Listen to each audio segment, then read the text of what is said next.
നല്ലൊരു ശതമാനം കുട്ടികളും ചിരിക്കാത്തത് അവരുടെ പല്ലിൻ്റെ പ്രശ്നം കൊണ്ട് തന്നെയാണ്.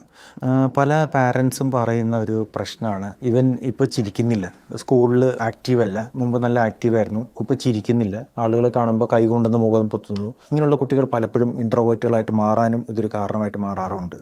പലപ്പോഴും ഒരു പ്രായമാവട്ടെ, അല്ലെങ്കിൽ ഒരു 13 വയസ്സ് കഴിയട്ടെ, നമുക്ക് ക്ലിപ്പിടാം എന്ന് ചിന്തിക്കുന്ന പാരൻസ് പലപ്പോഴും കുട്ടികളെ ഈ ഒരു കാരണം കറക്റ്റ് ചെയ്യാനായിട്ട് ഡെന്റിസ്റ്റിൻ്റെ അടുത്ത് ചെല്ലാറില്ല. പക്ഷേ ഒരു 6 വയസ്സ് 7 വയസ്സ് മുതൽ തന്നെ ഇങ്ങനൊരു പ്രശ്നം കാണുകയാണെങ്കിൽ നിർബന്ധമായിട്ടും ഒരു ഓർത്തോഡോണ്ടിസ്റ്റിനെ കണ്ട് ആ പ്രശ്നം പരിഹരിച്ച് ആ കുട്ടിയുടെ ആത്മവിശ്വാസം വീണ്ടെടുത്തു കൊടുക്കാനായിട്ട് പാരൻസിൻ്റെ ഭാഗത്തുനിന്ന് ഒരു ശ്രമം ഉണ്ടാവേണ്ടത് നിർബന്ധമാണ്. കുട്ടികളുടെ ഈ പറയുന്ന പ്രശ്നം എന്തുകൊണ്ടാണെന്ന് കണ്ടുപിടിച്ച ആ കാരണത്തെ ഉൾപ്പെടെ, ചിലപ്പോൾ നാക്കുപല്ലുകൾ തള്ളുന്ന അവസ്ഥ ഉണ്ടാവാം, വാ തുറന്നുറങ്ങുന്ന അവസ്ഥകൾ ഉണ്ടാവാം. ഈ അവസ്ഥകളൊക്കെ കൊണ്ടായിരിക്കാം ഒരു പക്ഷേ പല്ല് പൊന്താനും പല്ലിൻ്റെ നിര തെറ്റാനും ഒക്കെ കാരണം ആയിട്ട് മാറുക. അപ്പോൾ ഈ പ്രശ്നങ്ങളെല്ലാം ചെറിയ ചെറിയ ക്ലിപ്പുകൾ ഉപയോഗിച്ച്, ചിലപ്പോൾ രാത്രി മാത്രം ഇടുന്ന ക്ലിപ്പായിരിക്കാം, ചിലപ്പോൾ രാത്രിയും പകലിടുന്ന അഴിച്ചു മാറ്റാൻ പറ്റുന്ന ക്ലിപ്പായിരിക്കാം, അങ്ങനെ പലതരത്തിലുള്ള ക്ലിപ്പുകൾ പ്രശ്നം കണ്ടെത്തി അതിനനുസരിച്ചുള്ള രീതിയിൽ കൊടുത്തു കഴിഞ്ഞാൽ ചെറുപ്പത്തിലേ നമുക്ക് ഈ പ്രശ്നം പരിഹരിച്ച് ആ കുട്ടിയുടെ ആത്മവിശ്വാസം, അല്ലെങ്കിൽ ചിരിക്കാനുള്ള ആ ഒരു ആത്മവിശ്വാസം, അല്ലെങ്കിൽ ആ ഒരു ധൈര്യക്കുറവ്, അത് നമുക്ക് ശരിയാക്കി എടുക്കാൻ പൂർണ്ണമായിട്ടും സാധ്യമാണ്. ഒരു 6, 7, 8 വയസ്സ് ഈ സമയത്ത് തന്നെ ഈ ഒരു പ്രശ്നം കണ്ടാൽ ഉടനെ ഒരു ഓർത്തോഡോണ്ടിസ്റ്റിനെ കാണിക്കുക എന്നുള്ളത്